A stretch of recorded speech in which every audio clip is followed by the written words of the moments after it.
Hello everybody, how are you? I hope you all are fine. Today we are going to learn the use of need. Need is a modal verb. इसके दो तरीके के usage होते हैं, एक as a helping verb and second is as a main verb. तो let's begin the lesson. Use of need. Use of need. Need जैसे कि मैंने बताया एक मॉडल वर्ब है और मॉडल वर्ब को हम कई मॉडल वर्ब्स को हम एज अ हेल्पिंग वर्ब और एज अ मेन वर्ब दोनों तरीके से इस्तेमाल कर सकते हैं. तो देखते हैं इस नीड को किस तरीके से इस्तेमाल करते हैं. सबसे पहले बात करते हैं नीड का अर्थ क्या होता है. टू नीड मीन्स जरूरत पड़ना और होना. इसके दो अर्थ होते हैं. इसकी थ्री फॉर्म्स हो गई. Need, needed, needed. पहले हम लेते हैं need as a main verb. जैसे बाकी वर्ब्स हम इस्तेमाल करते हैं बिल्कुल वैसे ही नीड का भी इस्तेमाल हम करते हैं. जैसे कि मैंने वहां लिखा है नीड का अर्थ जरूरत पड़ना या होना. उसकी थ्री फॉर्म्स होती हैं. Need, needed, needed. जैसे मैंने एक सेंटेंस लिया, तुम्हें वहां जाने की जरूरत है. अगर हम वाक्य नाम देखें तो ताऊ यहां पर वर्ब है. It means this is present indefinite tense और प्रेजेंट इंडेफिनिट टेंस में हम नीड वर्ड इस्तेमाल करें. प्रेजेंट इंडेफिनिट में हम वर्ब की कौन सी फॉर्म लगाते हैं? First form. तो तुम्हें वहां जाने की जरूरत है. You need to go there. You need to go there. This is यहां पर नीड को हम एज अ मेन वर्ब इस्तेमाल कर रहे हैं. As a main verb. Verb की फर्स्ट फॉर्म है, प्रेजेंट इंडेफिनिट टेंस है, इसलिए वर्ब की फर्स्ट फॉर्म लगा रहे हैं. मैंने नेक्स्ट सेंटेंस लिया, तुम्हें वहां जाने की जरूरत नहीं है. तो प्रेजेंट इंडेफिनिट के नेगेटिव वाक्यों को बनाने के लिए हमें डू नॉट और डज नॉट की जरूरत पड़ती है. भाई तो तुम्हें वहां जाने की जरूरत नहीं है. You do not need to go there. Again need को हम कैसे इस्तेमाल कर रहे हैं? As a main verb. मैंने नेक्स्ट सेंटेंस लिया, क्या तुम्हें वहां जाने की जरूरत नहीं है. तो ये एक इंटरोगेटिव सेंटेंस है. क्वेश्चन में क्या से, जैसे कि हम पढ़ते हैं कि जिस शब्द से क्वेश्चन में आप उसको छुपा लीजिए और जो बच जाए उसकी इंग्लिश बना लीजिए. तुम्हें वहां जाने की जरूरत नहीं है. नंबर सेकेंड और नंबर थर्ड को अगर हम ध्यान से देखें तो हिंदी सेम हो गई. अगर हिंदी सेम है तो इंग्लिश भी सेम हो जाएगी. तो तुम्हें वहां जाने की जरूरत नहीं है कि इंग्लिश है you do not need to go there. इस सेंटेंस को एज इट इज उतार देते हैं. You do not need to go there. मैंने हाथ बढ़ाया तो क्वेश्चन किससे बना? क्या से. और जब भी कभी क्वेश्चन बनता है तो हम उस सेंटेंस के फर्स्ट हेल्पिंग वर्ब को उठाकर बाहर ले आते हैं. तो हमारा फर्स्ट हेल्पिंग वर्ब इसमें क्या है? डू. तो इस डू को उठाएंगे और बाहर ले आएंगे. हमारा सेंटेंस क्या बन गया? Do you not need to go there. तो यहां पर अगेन नीड कैसे इस्तेमाल हो रहा है? As a main verb. मैंने नेक्स्ट सेंटेंस लिया, तुम्हें वहां जाने की जरूरत क्यों नहीं है. अगेन क्वेश्चन किससे बन रहा है? क्यों से. एक इंटरोगेटिव सेंटेंस है और क्वेश्चन बन रहा है क्यों से. हमने पहले पढ़ा है कि जिस शब्द से क्वेश्चन बने उसको छुपा लो, जो बच जाए उसकी इंग्लिश बना लो. बच गया, तुम्हें वहां जाने की जरूरत नहीं है. अगेन नंबर 4 और नंबर 2 हमारे सेम हो गए. नंबर 2 पे क्या लिखा है? You do not need to go there. As it is लिख देते हैं. You do not need to go there. मैंने हाथ लगाया तो देखा क्वेश्चन किससे बन रहा है? क्यों से. और जब भी कभी क्वेश्चन बनता है तो हम उस सेंटेंस के फर्स्ट हेल्पिंग वर्ब को उठाकर बाहर ले आते हैं. तो इसमें हमारा हेल्पिंग वर्ब क्या है? डू. तो इस डू को उठाएंगे और बाहर ले आएंगे हमारा. और उससे भी पहले हम उस शब्द को लिखते हैं जिससे क्वेश्चन बनता है. क्वेश्चन बनता है क्यों से. क्यों की इंग्लिश होती है वाई. हमारा सेंटेंस बन गया, why do you not need to go there. Interrogative वाक्यों में WH फैमिली वर्ड और फर्स्ट हेल्पिंग वर्ब दोनों साथ साथ आने चाहिए। अगर दोनों साथ हैं तो आपका इंटरोगेटिव सेंटेंस सही है। यहां पर हम नीड को फिर मेन वर्ब की तरह इस्तेमाल कर रहे हैं, तो ये प्रेजेंट इंडेफिनिट के अंदर इस्तेमाल हो रहा है। इसी तरीके से हम इसको पास्ट में भी कर सकते हैं, लाइक उसे मेहनत करने की जरूरत थी। था मींस पास्ट इंडेफिनिट को शो कर रहा है, तो मैं मेहनत करने की जरूरत थी, ये पास्ट इंडेफिनिट का सेंटेंस हो गया। और अगर हम नियम याद करेंगे तो पास्ट इंडेफिनिट के अफर्मेटिव सेंटेंसेस में हम वर्ब की सेकंड फॉर्म का इस्तेमाल करते हैं। तो उसे मेहनत करने की जरूरत थी, ही, वर्ब की सेकंड फॉर्म नीडेड। यहां पर मैंने लिखा हुआ है वर्ब की सेकंड फॉर्म क्या है, नीडेड, नीड, नीडेड, नीडेड। तो हमने यहां पर वर्ब की सेकंड फॉर्म लगा दी। He needed to work hard, he needed to, उसे मेहनत करने की जरूरत थी। तो यहां पर again needed is used as main verb. यहां पर फिर नीड का इस्तेमाल हमने मेन वर्ब की तरह कर रहे हैं, क्योंकि हम नीड को मेन वर्ब की तरह इस्तेमाल करना सीख रहे हैं। मैंने नेक्स्ट सेंटेंस लिया, तुम्हें झूठ बोलने की जरूरत नहीं थी। अगेन पास्ट इंडेफिनिट, क्योंकि था और था है, तो ये आपका सेंटेंस फिर से पास्ट इंडेफिनिट बन गया। पास्ट इंडेफिनिट का कैसा सेंटेंस है, नेगेटिव सेंटेंस। और अगर हम ध्यान से याद करें तो पास्ट इंडेफिनिट के नेगेटिव वाक्यों को बनाने के लिए हमें डिड नॉट की जरूरत पड़ती है। डिड नॉट के साथ वर्ब की फर्स्ट फॉर्म की जरूरत पड़ती है। तो तुम्हें means you did not need to tell a lie, you did not need to tell a lie. Again need को हमने मेन वर्ब की तरह इस्तेमाल किया। यहां पर डिड है इसलिए वर्ब की फर्स्ट फॉर्म है, तो तुम्हें झूठ बोलने की जरूरत नहीं थी, you did not need to tell a लाई।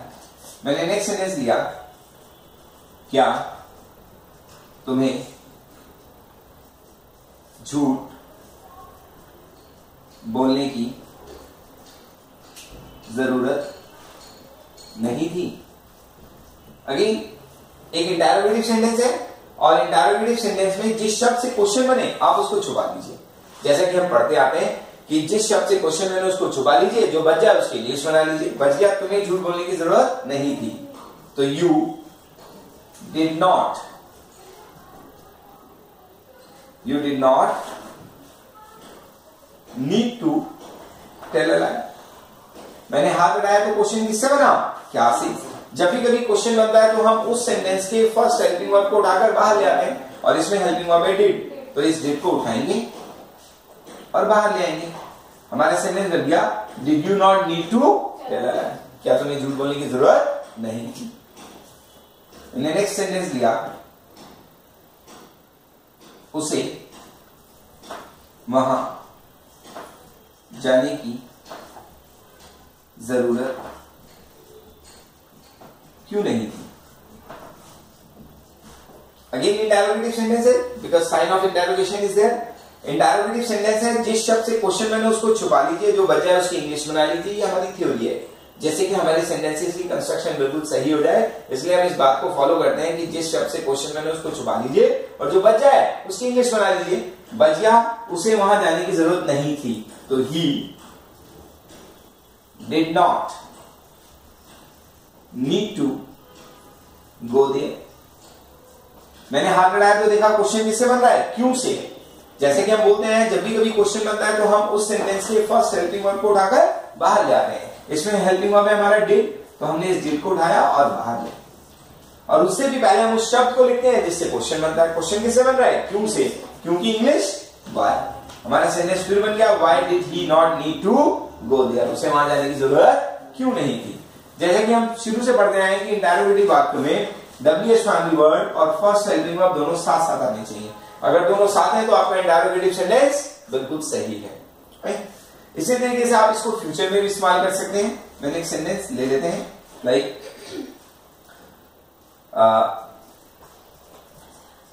पिताजी को उसे डांटने की जरूरत नहीं पड़ेगी।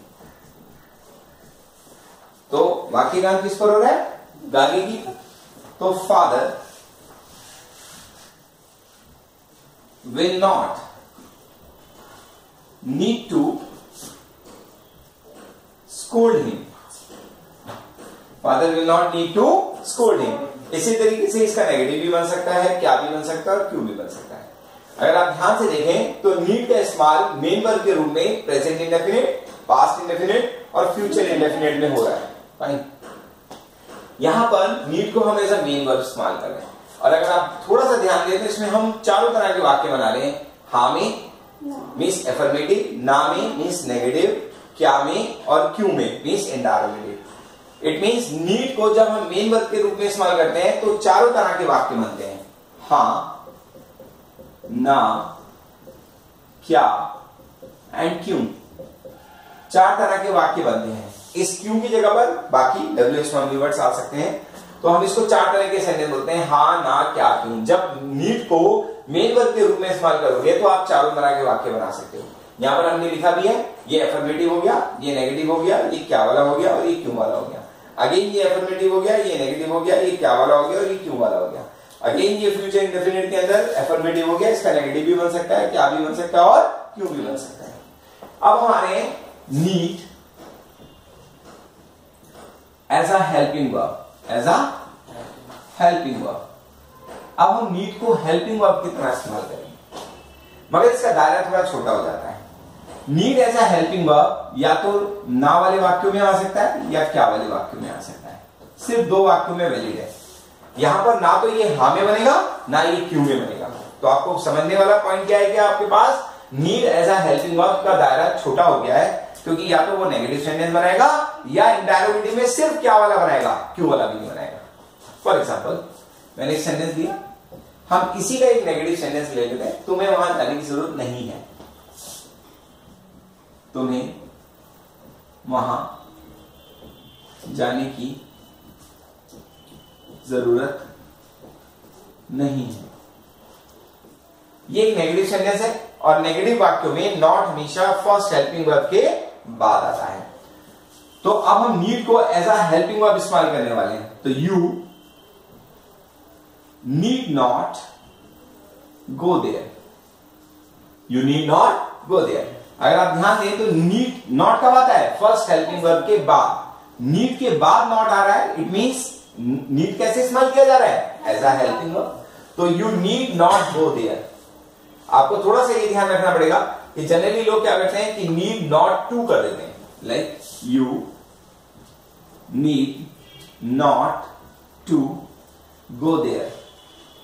क्योंकि जनरली हम लोगों के दिमाग में क्या होता है कि ये नीड भी हेल्पिंग वर्ब है, ये वो भी हेल्पिंग वर्ब है, दो हेल्पिंग वर्ब को टू से जोड़ते हैं। मगर यहां पर आपको ये ध्यान रखना है कि नीड यहां पर हेल्पिंग वर्ब की तरह इस्तेमाल हो रहा है और गो यहां पर मेन वर्ब की तरह इस्तेमाल हो रहा है। राइट, हम ये सोच लेते हैं कि नीड भी मेन वर्ब है और गो भी मेन वर्ब है, इन दोनों को जोड़ने के लिए हम टू लगा देते हैं, जबकि this sentence is an incorrect sentence, it is an invalid version.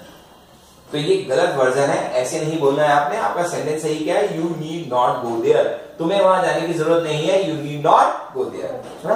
तुम्हें नॉनवेज खाने की जरूरत नहीं है, you need not eat nonveg. तुम्हें मुझसे बहस करने की जरूरत नहीं है, you need not argue with me. तुम्हें झूठ बोलने की जरूरत नहीं है, you need not tell a lie. तो आपको क्या करना है, नीड के बाद नॉट लगाना है और उसके बाद डायरेक्ट वर्ब की फर्स्ट फॉर्म विदाउट टू, है ना, बेयर इंफिनिटिव के रूप में आपको इस्तेमाल करना है, जहां पर टू नहीं आता। जब आप इंफिनिटिव का इस्तेमाल करते हैं तो आपको टू लगाना पड़ता है, जब आप बेयर इंफिनिटिव का इस्तेमाल करते हैं तो आपको टू हटाना पड़ता है। तो नीड के बाद बेयर इंफिनिटिव का इस्तेमाल करना है, ना कि इंफिनिटिव का इस्तेमाल करना है। तो सही सेंटेंस क्या है, you need not go there. गलत सेंटेंस क्या है, you need not to go there. तो avoid this kind of English. इस तरह की भाषा नहीं बोलनी है आपको, इसी तरह की भाषा बोलनी है, you need not go there, तुम्हें वहां जाने की जरूरत नहीं है। नीड यहां पर कैसे इस्तेमाल हो रहा है, हेल्पिंग वर्ब। गो यहां पर कैसे इस्तेमाल हो रहा है, मेन वर्ब। तो हेल्पिंग वर्ब मेन वर्ब के बीच में टू नहीं आना चाहिए, ये एक रूल होता है हम लोगों का। मैंने नेक्स्ट सेंटेंस लिया, क्या तुम्हें उसे समझाने की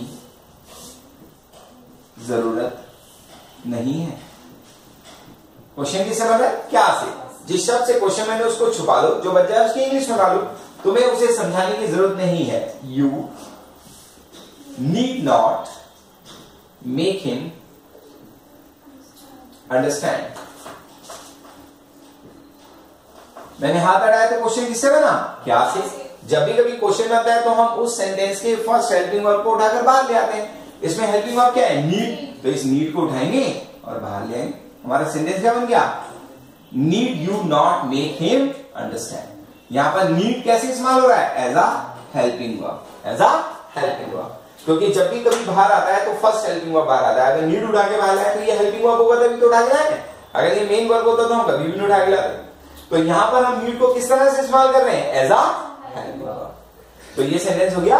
आप इसके अंदर ना बना मीन्स ना वाला वाक्य बना सकते हैं, नेगेटिव। और दूसरा क्या वाला वाक्य बना सकते हैं? इंटरोगेटिव। और इंटरोगेटिव में भी सिर्फ क्या वाले वाक्य। ऐसे वाक्य क्या वाले जो क्या से शुरू होते हैं। तो दो तरह के वाक्य आप बना सकते हैं। तुम्हें वहां जाने की जरूरत नहीं है, you need not go there. तुम्हें क्या तुम्हें उसे समझाने की जरूरत नहीं है, need you not make him understand. इसी तरीके से आप need as a helping verb past tense में भी इस्तेमाल कर सकते हैं। बट कंडीशन वही है कि या तो नेगेटिव सेंटेंस बनेगा या क्या वाला सेंटेंस बनेगा। मैंने नेक्स्ट सेंटेंस दिया, उसे वहां जाने की जरूरत नहीं थी। उसे वहां जाने की जरूरत नहीं थी। अब नीड का हेल्पिंग वर्ब की फॉर्म्स नहीं होती, मेन वर्ब की फॉर्म्स होती हैं। मगर यहां पर हम नीड कैसे इस्तेमाल कर रहे हैं? As a helping verb. तो जब हम एज ए हेल्पिंग वर्ब इस्तेमाल कर रहे हैं तो इसका पास्ट टेंस कैसे बनेगा, पास्ट को कैसे डील करेंगे। तो आप थोड़ा सा समझने की कोशिश करिए। Need as a helping verb in past tense is need, have plus third form of the verb.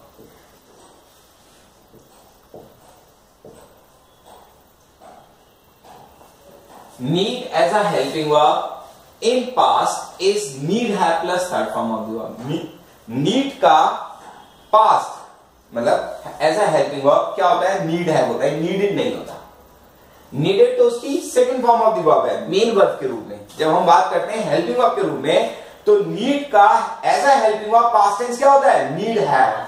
तो अगर आप देखें उसे वहां जाने की जरूरत नहीं थी, ही नीड नॉट हैव। और हैव को वर्ब की थर्ड फॉर्म चाहिए तो he need not have gone there. उसे वहां जाने की जरूरत नहीं थी कि इंग्लिश क्या है? He need not have gone there. उसे वहां जाने की जरूरत नहीं थी, he need not have gone there. Generally लोग क्या करते हैं कि he needed not go there कर देते हैं। In general this is wrong sentence, ये गलत वर्जन है। He needed not go there is a wrong sentence. The right sentence is he need not have gone there. उसे वहां जाने की जरूरत नहीं थी। मैं कहता हूं तुम्हें नॉनवेज खाने की जरूरत नहीं थी, you need not have eaten nonveg. तुम्हें मुझसे बहस करने की जरूरत नहीं थी, you need not have argued with me. तुम्हें अपने पिताजी से पैसे मांगने की जरूरत नहीं थी, you need not have demanded money from your father. तुम्हें समय पर आने की जरूरत नहीं थी, you need not have come on time. भाई तुम्हें चाय पीने की जरूरत नहीं थी, you need not have taken T. तो नीड का पास क्या होता है? नीड का पास एज अ हेल्पिंग वर्ब क्या होता है? Need have plus third form of the verb. तो थोड़ा सा ध्यान देंगे कि नीड का past need have plus third form of the verb होता है, नीडेड नॉट नहीं होता। This is wrong sentence and this is right sentence. इसी तरीके से मैंने नेक्स्ट सेंटेंस लिया, क्या मुझे उसे सूचित करने की जरूरत नहीं थी। क्या मुझे उसे सूचित करने की जरूरत नहीं थी? क्वेश्चन किससे बन रहा है? क्या से। जिस शब्द से क्वेश्चन मैंने उसको छुपा लो, जो बच जाए उसकी इंग्लिश बना लो। मुझे उसे सूचित करने की जरूरत नहीं थी। आई और था मीन्स पास्ट टेंस की बात करें, आई नीड नॉट हैव, क्योंकि नीड का पास्ट नीड हैव होता है as a helping verb. I need not have inform, third form लगाते हैं, उसे means him. I need not have inform him, मैंने हाथ लगाया तो क्वेश्चन किससे बना, क्या से। जब भी कभी क्वेश्चन बनता है तो हम उस सेंटेंस के फर्स्ट हेल्पिंग वर्ब को उठाकर बाहर ले आते हैं। इसमें हमारा हेल्पिंग वर्ब है नीड, तो आप नीड को उठाइए और बाहर ले आइए। आपका सेंटेंस क्या बन गया, need I not have inform him. The sentence goes like this. Okay, for example, क्या मुझे चाय पीने की जरूरत थी। क्वेश्चन किससे बना है, क्या से, है ना। मुझे चाय पीने की जरूरत थी, I need have taken T. मैंने हाथ लगाया तो क्वेश्चन किससे बना, क्या से। जब भी क्वेश्चन बनता है तो हम उस सेंटेंस के फर्स्ट हेल्पिंग वर्ब को उठाकर बाहर ले आते हैं। फर्स्ट हेल्पिंग वर्ब है हमारा नीड। सेंटेंस क्या बन गया, need I have taken T, क्या मुझे चाय पीने की जरूरत थी। तो बेसिक पॉइंट इज व्हाट, कि आप need as a helping verb present tense में इस्तेमाल कर सकते हैं, पास्ट टेंस में इस्तेमाल कर सकते हैं। प्रेजेंट टेंस में need plus first form of the verb का इस्तेमाल करते हैं। पास्ट टेंस के अंदर नीड है plus third form of the verb का इस्तेमाल करते हैं। Need as a helping verb या तो नेगेटिव वाक्य बना सकता है या इंटारोगेटिव में सिर्फ क्या वाले वाक्य बना सकता है, डब्ल्यूएच फैमिली वर्ड वाले वाक्य नहीं बना सकता। तो आज हमने नीड के लेसन के ऊपर फोकस किया है। नीड दो तरीके से इस्तेमाल हो सकता है, एक need as a main verb, जैसे आप बाकी सेंटेंस बनाते हैं वैसे ही आप नीड का इस्तेमाल वर्ब के रूप में करेंगे। उसके अंदर आप चारों तरीके के वाक्य बना सकते हैं, हाँ, ना, क्या, क्यों। उसके बाद हम नीड को एज अ हेल्पिंग वर्ब इस्तेमाल कर सकते हैं।